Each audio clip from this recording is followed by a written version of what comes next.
Bogus રીતે નર્સિંગનો અભ્યાસ માં કામલ ઇન્સ્ટિટ્યૂટ દ્વારા કરાવાય છે।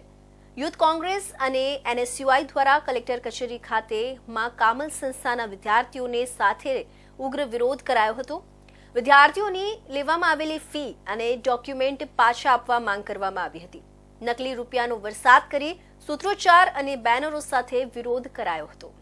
સુરતમાં બોગસ રીતે ચાલતા માં કામલ નર્સિંગ ઇન્સ્ટિટ્યૂટને લઈને વિદ્યાર્થીઓના ભાવિ સાથે છેડા કરવામાં આવ્યા છે। ત્યારે યુથ કોંગ્રેસ અને એનએસયુઆઈ દ્વારા કલેક્ટર કચેરી ખાતે ઉગ્ર વિરોધ કરવામાં આવ્યો હતો। માં કામલ સંસ્થાના વિદ્યાર્થીઓને સાથે રાખી વિરોધ કરાયો હતો। વિદ્યાર્થીઓની પાસેથી લેવામાં આવેલી ફી અને ડોક્યુમેન્ટ પાછા આપવા કલેક્ટર કચેરી ખાતે વિરોધ કરવામાં આવ્યો હતો। સાથે નકલી નોટના રૂપિયાનો વરસાદ કરી વિરોધ કરાયો હતો। એનએસયુઆઈ અને યુથ કોંગ્રેસ દ્વારા સૂત્રોચ્ચાર અને બેનરો સાથે વિરોધ કરવામાં આવ્યો હતો। ઇન્સ્ટિટ્યૂટ દ્વારા અહીં એડમિશન લઈ બેંગ્લોર ભણાવાય છે।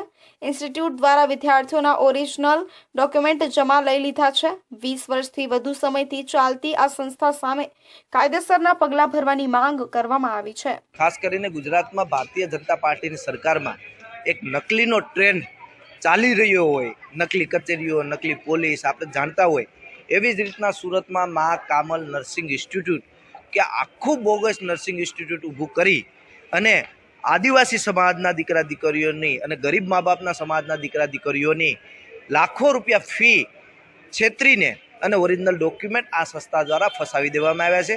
ત્યારે છેલ્લા ઘણા સમયથી આ વિદ્યાર્થીઓ લડાઈ લડી રહ્યા છે કે પોતાના ઓરિજિનલ ડોક્યુમેન્ટ અને પોતે 3 લાખ રૂપિયા ફી ભરી છે પરત આપવામાં આવે, પણ આ સરકારનું ક્યાંક પેટનું પાણી ના હલતું હોય અને સરકારનું પણ ઇનડાયરેક્ટલી ક્યાંક ઇન્વોલ્વમેન્ટ હોય, પૈસા પહોંચી ગયા હોય, એવી રીતના આદરણીય ભૂપેન્દ્રભાઈની સરકાર પણ આમાં કોઈ બોલવા માટે તૈયાર નથી।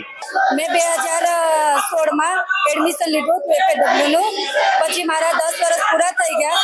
એના પછી મેં વિચાર કર્યો કે મારે આ લોકો ડોક્યુમેન્ટ્સ આપતા નથી।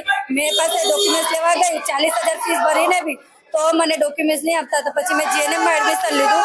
પછી મને ખબર પડી આ બોગસ ઇન્સ્ટિટ્યૂટ છે, તો મને કહેવા લાગી ગયા કે તમે તો પાસ થયેલા છે, તમારે તો એફએડબ્લ્યુમાં પાસ કરીને તમારી સર્ટી અને રિઝલ્ટ લઈ જાઓ। તો એ સર્ટી અને રિઝલ્ટ જોયું તો બોગસ હતું અને કંઈ મતલબનું નહીં હતું અને મારા પાસેથી 3 લાખ જેવું માંગે છે। મેં પહેલાં જ 2 લાખ સુધી ભરી ચૂકી તો બી મને 3 લાખ રૂપિયા માંગે છે। એનએસયુઆઈના પ્રદેશ પ્રમુખ નરેન્દ્ર સોલંકીએ કહ્યું કે ગુજરાતમાં ભાજપનું નકલીનો ટ્રેન્ડ ચાલી રહ્યો છે।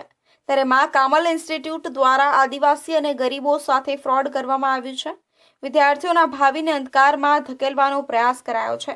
છેલ્લા 1 મહિનાથી વિવાદ ચાલે છે, તેમ છતાં કોઈ પગલાં ભરાતા નથી। ત્યારે અમારી 3 માંગણી મુખ્ય છે, જેમાં ડોક્યુમેન્ટ પરત કરવા, ફી પરત કરવી અને સીબીઆઈ તપાસની માંગ સાથે આવા ઇન્સ્ટિટ્યૂટ